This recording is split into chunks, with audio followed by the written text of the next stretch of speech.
तो आज जिस चीज़ के बारे में बात करने वाले हैं, आज कक्षा 10वीं का त्रिकोणमिति का तीसरा भाग है। ठीक है, तो जो क्वेश्चन है उससे अपन लोग क्या करेंगे, मैं बताया था कि एक सूत्रों का और निर्माण करेंगे। ठीक है, और इस टाइप के अगर क्वेश्चन को पूछा ही जाता है तो वो है आपका, पहले फार्मूला लिखता हूँ, sec square theta minus tan square theta equal to आपको क्या लाना है, यहाँ पे 1 लाना है।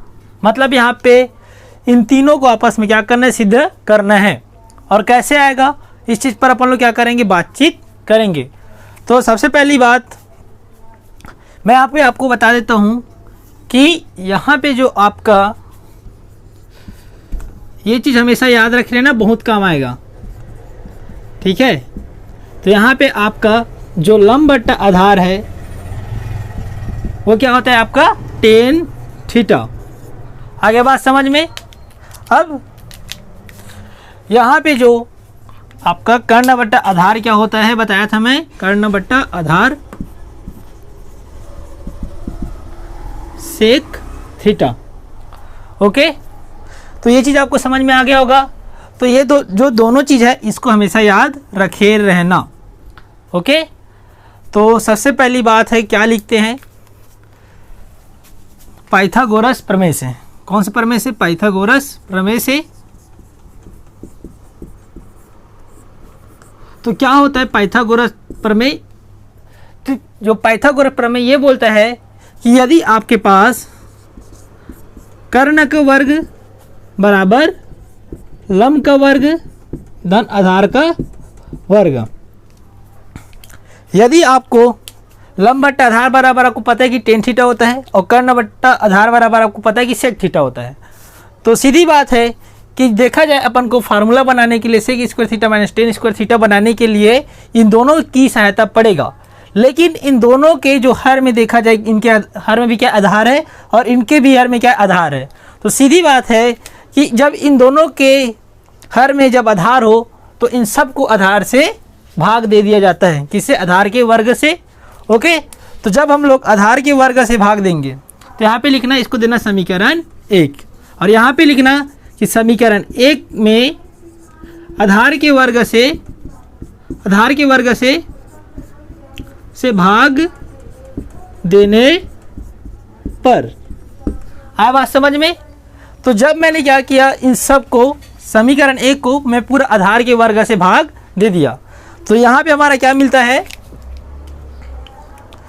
तो इस कर्ण की जगह भी अपन लोग क्या करेंगे, कर्ण का वर्ग बट्टा किससे भाग दे रहा हूँ मैं, आधार का वर्ग से। ओके, आगे बात समझ में। उसके बाद यहाँ पे क्या आपके पास लंब, तो लंब बट्टा आधार का वर्ग, क्योंकि इसको भी किससे भाग दे रहे हैं अपन लोग, आधार से भाग दे रहे हैं।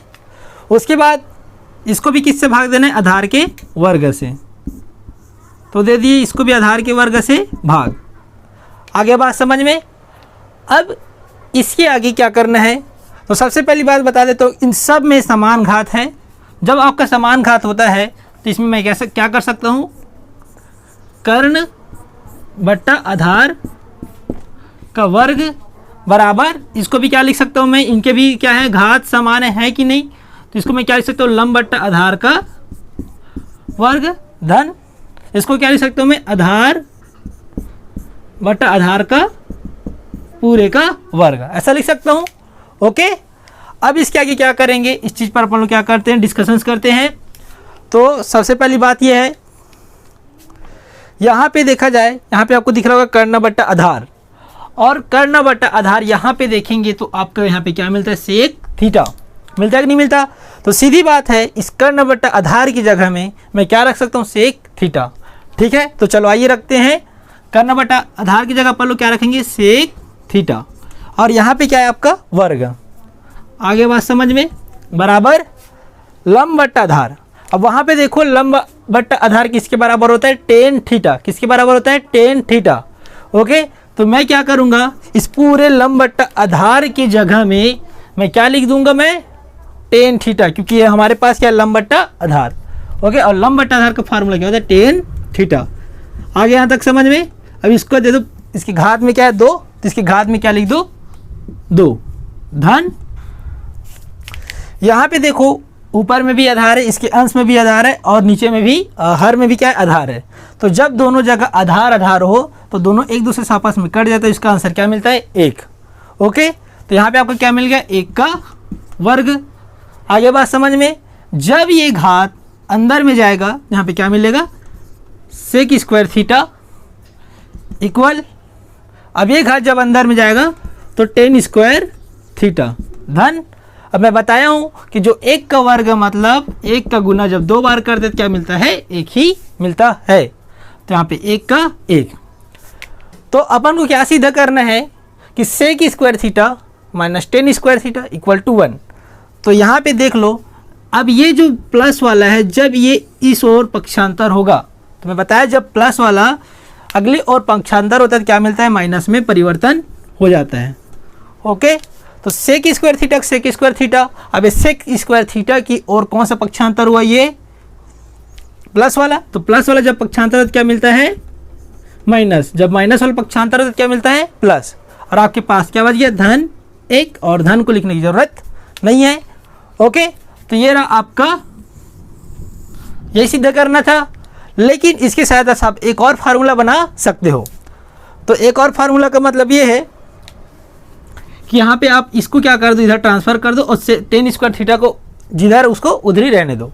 तो मैं यहाँ पे क्या करूँगा, जो सेक स्क्वायर थीटा जब ये धन 1 को इधर ट्रांसफ़र करूँगा तो किसमें बदल जाएगा, -1 में। तो यहाँ पे आपके पास क्या बचेगा, टेन स्क्वायर थीटा। आ गया समझ में। तो ये रहा आपका sec square theta minus tan square theta equal to 1 का सर्वसमीका कैसे सिद्ध किया जाता है। तो ये चीज़ आपको समझ में आ गया होगा, क्योंकि इस टाइप से क्वेश्चन आपको पूछे जाते हैं। और हमेशा ये चीज़ बनाने के लिए बस मत भूलना ये डायग्राम को। ओके, त्रिभुज को, इसमें एक ये चीज़ क्या होता है, कर्ण होता है, ये क्या होता है आपका लंब होता है, ये आपका क्या होता है, आधार। ओके, तो जब आप बनाओगे तो आपको एक त्रिभुज भी बनाना पड़ेगा और आपको बताना पड़ेगा कि ये चीज़ कर्ण होता है, ये लंब होता है, ये आधार होता है। ओके, तो आ गया समझ में। तो अब हम लोग मिलेंगे इसके क्वेश्चन को कैसे हल करते हैं, तो इसके हम लोग मिलेंगे अगले वीडियो में। ठीक है।